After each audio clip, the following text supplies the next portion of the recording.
Yep. Hi, Benson. Can I confirm that everyone is on stage now? Anora, everyone is your team is on stage, yes? Yes, we're all on stage. Okay. Whenever you're ready, and I'll start timing. Okay.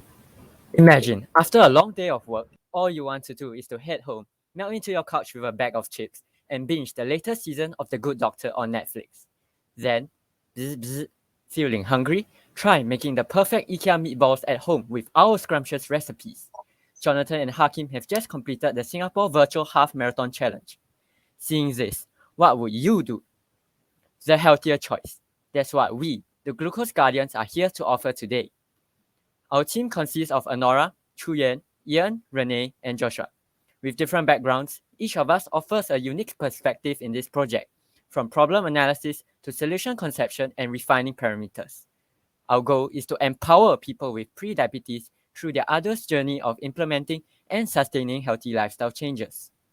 Here is the flow of our presentation.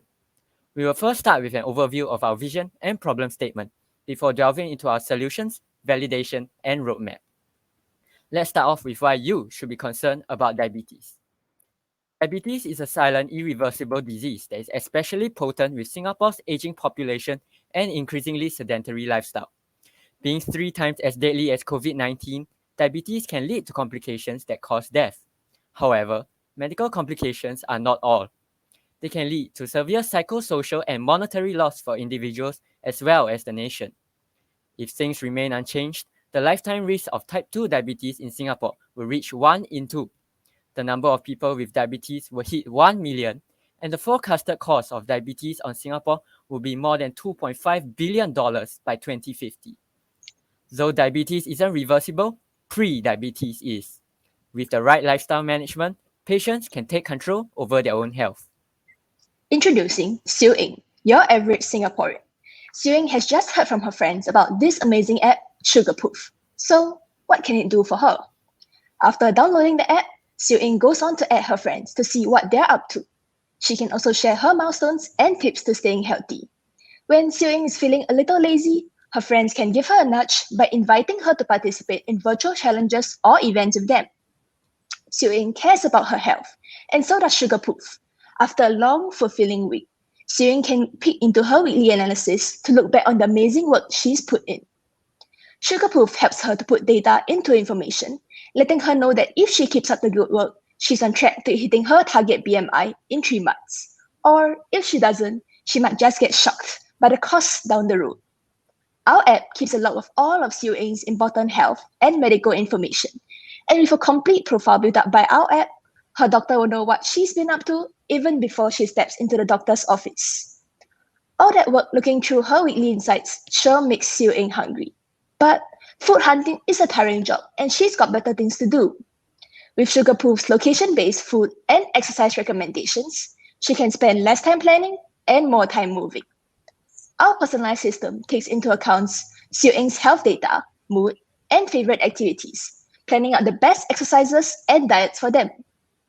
Ding! Sugarproof recommends fish soup bee hoon for lunch, and she decides to go for it. With a snap of her camera, our food recognition technology knows exactly what she's just had. Then, bzz bzz, a notification from her friend comes in.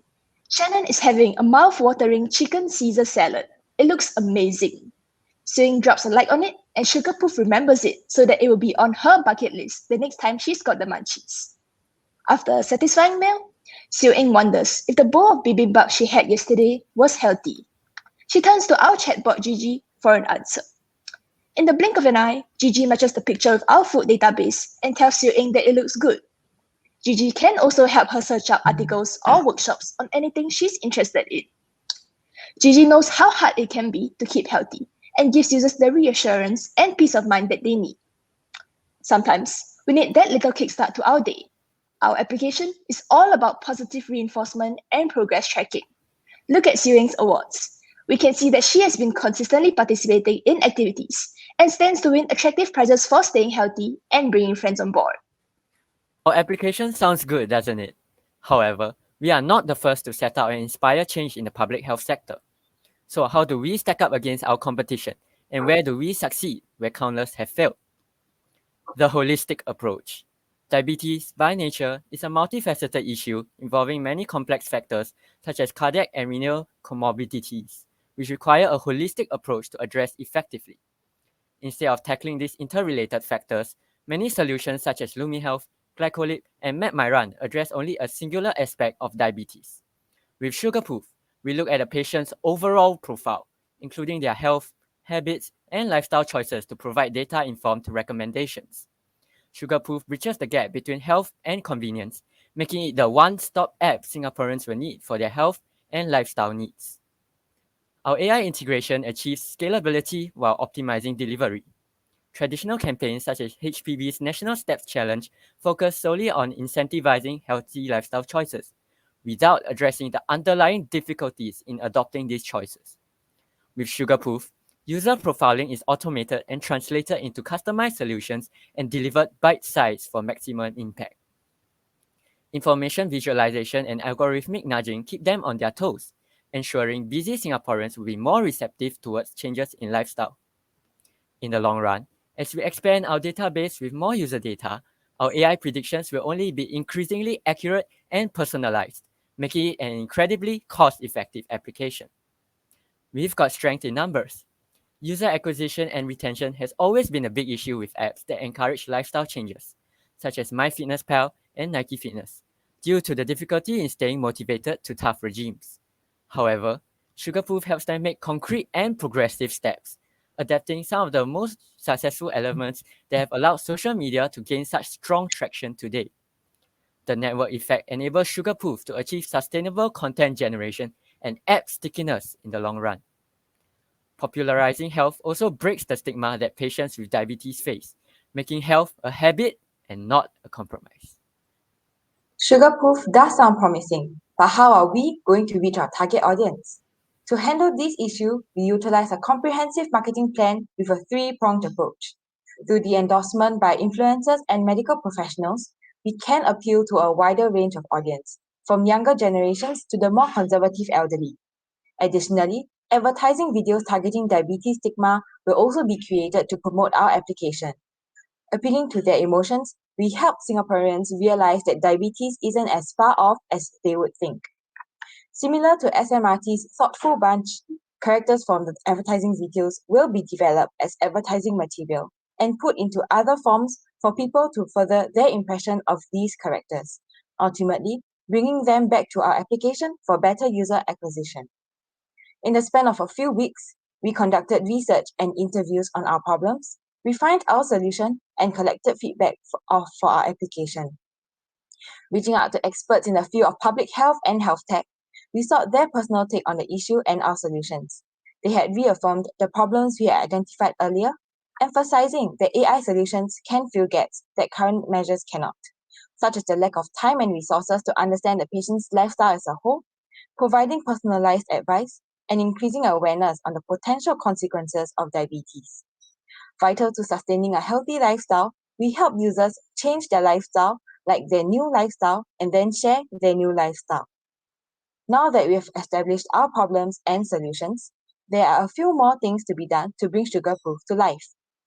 Here are 5 key steps we have mapped out: data collecting and processing, followed by AI model and application development, user beta tests, before we move on to push out our application to the market, following further refinement. First, we intend to establish our source of real-world data through integration with public health databases, while addressing any privacy and legal issues. Second, initial training and integration of AI in our app will be based on existing AI models before going through trial and refinement. Concurrently, we will be working on app development, streamlining features to make the experience with our app seamless and enjoyable. We will also be reaching out to our first batch of partners and onboarding them. With all the features in place, we can start our next phase, the beta test, to improve our functionality based on users' feedback. Then, it's time to gear up for public deployment alongside marketing efforts such as geo-targeted advertising and social media marketing to effectively maximize exposure and increase user traffic. Once we have reached critical mass, we can further refine our app through widening the net of partners and activities, as well as solidifying the robustness of our networks and systems. To effect change is never easy. When we look at Singapore, We envision a nation of motivated and ardent individuals living life to the fullest, and our solution can bring that to life. But first, we need your help to make it a reality. We believe in a healthier Singapore. Will you believe in Sugarproof? Thank you for your time. Thank you, teams. Thanks for your presentations. Thank you for the QR codes as well. We will now hand over the time to the judges for their Q&A. And I think to start off the session, we have a question from Mr. Lai Fong regarding your chatbot and the nutrition-related questions. Hi, I'm Julian and I can help take this question. So our chatbot is going to have access to all of the user input data as well as data from the National Health Databases. So for example, we are intending to integrate this together with the electronic health records that currently is in place that is used within our health infrastructure such as polyclinics and general hospitals. And so through this integration, our app will be able to access the required information regarding the health needs, the nutritional needs, the exercise needs that set out for these patients as well. And could you let me just stop sharing. All right, so could you just bring up the question again?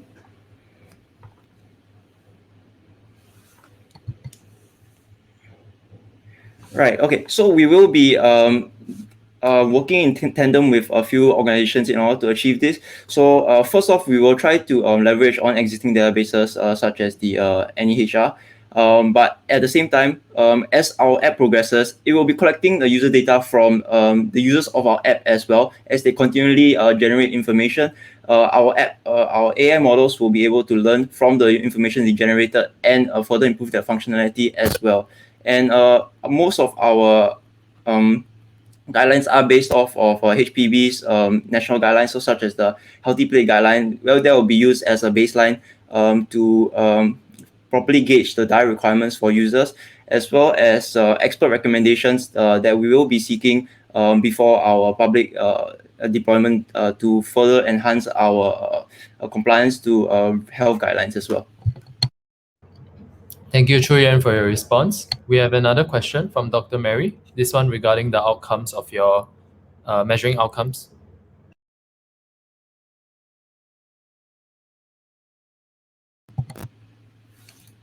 Okay, we actually have a schematic for this as well. If you could just let me share the screen.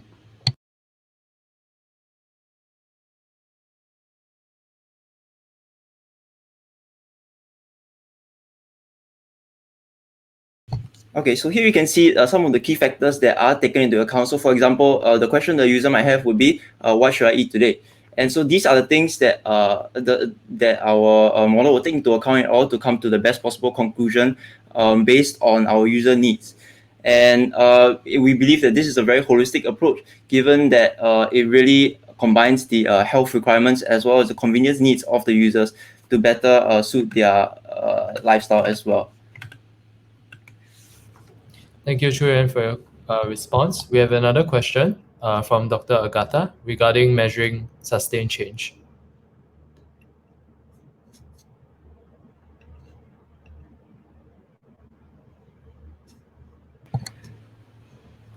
Okay, so there are a few ways we can go about this. First off, we are standing on the shoulders of giants, so we are building up upon existing measures that have seen a lot of reception in the current market. So for example, social media functions through apps such as fitness app like Strava, they have been generally very well received and have accomplished the purpose that they set out to do. And for medical side, there's evidence of apps such as Lumi Health, as well as say Glycolib, that have successfully incurred change in their user behavior as well. And one key metric that we can use to gauge the receptiveness to our app would be industry standard, which would be the Net Promoter Score. So this will involve a very simple question, which would be, how likely are you to recommend this to your friends? And if we are able to achieve a high score on this, this will show that our app has a very good receptiveness as well as ability to acquire users and retain users. And the thing is, because of the network effect, as we gain more users, the effectiveness of app will only grow due to spreading through word of mouth, as well as the increased user data generated that will be able to better further the functionalities of our apps and prediction models. Thanks, Chuyen. Two questions, both on similar topics regarding getting the attention of your users as well as understanding how they will glean insights from your app. So the first one from Dr. Li Peng, and secondly from Mr. Teo Che Hua. All right, these are very good questions, and this is really the crux of the problem, because prediabetes is such a difficult problem to solve due to the fact that it has no symptoms really, and a lot of patients are really unaware that they even have this problem. So this can be targeted first through our marketing campaign, which will show them that the diabetes really is more common than they think, and they are at a higher risk of it than they will otherwise believe. And so what we intend to do is also partner with the healthcare professionals. So our initial stage will involve recommending this through our network of healthcare providers, healthcare professionals, so they can push this to their patients who will stand to benefit the most from this app. And as these patients grow to adopt the app and find that it has been very effective in accomplishing its purposes, they will choose to refer this to a friend through our referral system. And eventually, our aim is not to have a medical solution, but a really holistic lifestyle solution that will be able to combat the stigma in that we don't want these patients to think that they are making compromises in their life, but that this just becomes a habit for them, and they will automatically seek out the healthier options wherever they go and whatever they do. Hi, And so- I'm Ian. I'll be answering this question. So regarding our user progress, we have a profile page in our application which shows the graph of the historical history of the risk of progression from pre-diabetes to diabetes. So they can refer to that. And this graph will be customized per person using our food and exercise input trackers. So using the exercise and input trackers, we can gauge the users' adherence to their food and exercise lifestyle. And they can also use the graph to see their progress thus far. Thanks for your response, Ian. We have another question on AI coming from Dr. Jasmine and reaching critical mass.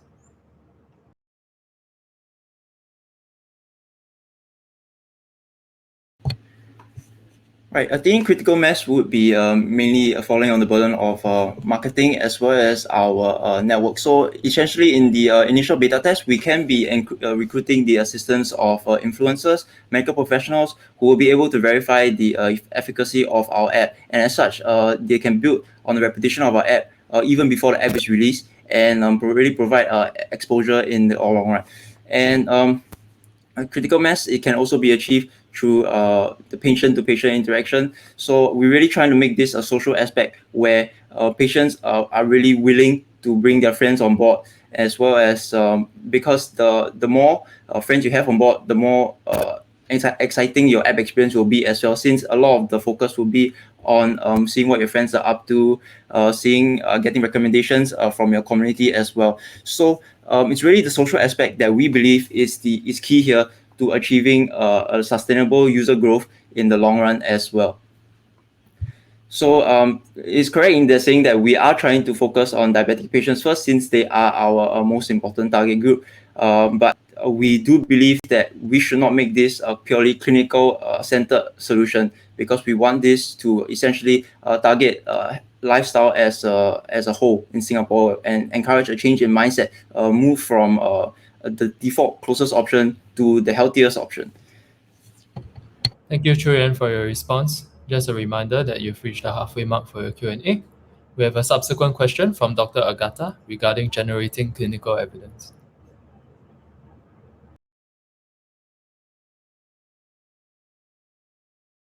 Okay, so if I could just clarify, are you referring to the data that we need in order to train our models, or to for evidence to show that our app is indeed able to achieve the objectives that it set out to do?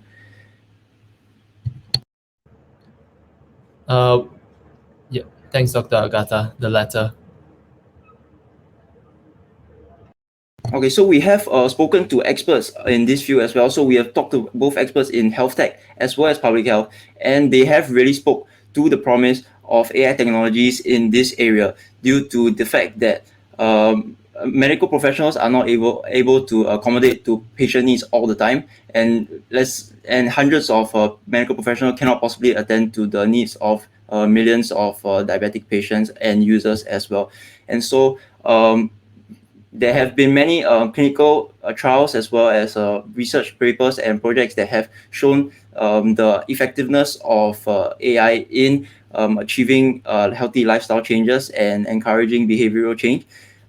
So, for example, as well as proof that social aspects really help to spur on change as well. So we are confident that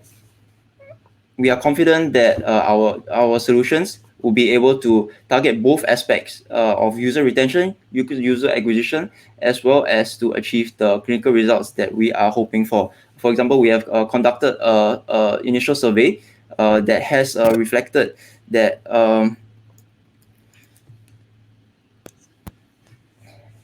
we have conducted a clinical survey that has reflected that that really over 90% of individuals are more likely to participate in a certain healthcare activity, so such as HPB's National Step Challenge, if their friends are on board with it as well. So really the aspect of friends, the influence of friends and the social element is going to play a big factor in ensuring the efficacy of our solution. Thank you, Chuyan. Thanks for your response. We have subsequent question. This one not from our steering committee member, but from one of our mentors, Mr. Adrian Tan. So this question is just asking about your AI and how long it will need to be trained. Okay, this is definitely a very excellent question, and the main part of AI would not be the training part, but rather the development portion, which we have consulted with industry professionals, and they have gave us a timeline of approximately 2 to 6 months for development of a rather complex convolutional neural networks that we will require for some of our needs. But the good thing is that we will be able to make use of pre-trained models first before deployment of any self models that we train from scratch. So, for example, Google Net's framework for image recognition can be applied here for some of our needs. And as we gain more and more user data, we can further implement this into our training data and be better able to have good accuracy and results for this. And the training process itself can only take a few weeks to accomplish. So once the model is developed, we can really expedite our AI developments and put our implementations to good use. Thanks, Chuyan. Thanks for your response. We'll invite the rest of the judges to give their questions at this stage.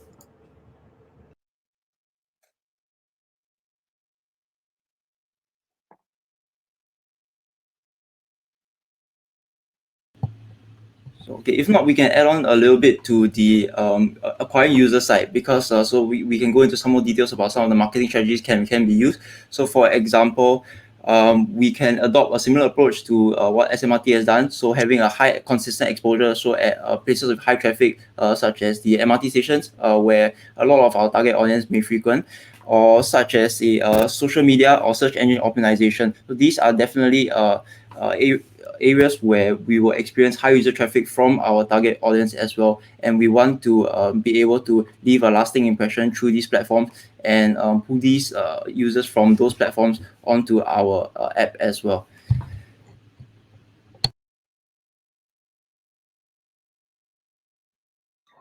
Yep, just want to chip in and say there are 2 minutes left, and I see there's a message by Anora. Perhaps you all can share the screen, showing your QR codes and everything, just in case our SC members missed it just now.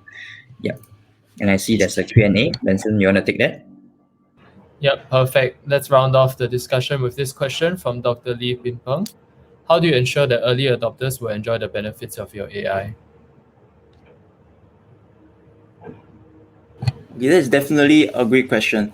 So as you mentioned before, there are already pre-existing models that will be able to accomplish our purposes to a reasonable extent. So pre-trained models will be able to accomplish our image recognition need. It can provide the initial framework and foundation for our prediction data as well, since there have been many existing studies and models that have been developed for specific purposes of diabetic risk prediction as well. So, for example, our chatbot could start off with more rudimentary functions such as search engine. It can help you pull out articles, so more of the search engine function, and you can start off with more of template questions. So they can choose from a small range of questions that we anticipate that these users would like to ask, and as such we can have an answer prepared for them that will set out to achieve the needs that our chatbot is out to do, which is to provide the human connection and to answer any queries and provide the relevant information in the most convenient way possible.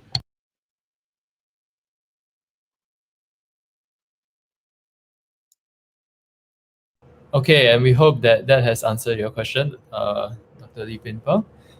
Just wanted to thank the team for their presentation today. Conscious of time, we'll be closing off the Q&A at this point in time. Yeah, so as we invite the team off of the stage, we will now take a short break once again, such that we are in preparation for the next team to present at 11 a.m. Yeah, so thanks team for joining us. Thank you. Thank you and good job. Thank you. Thank you. Thank you.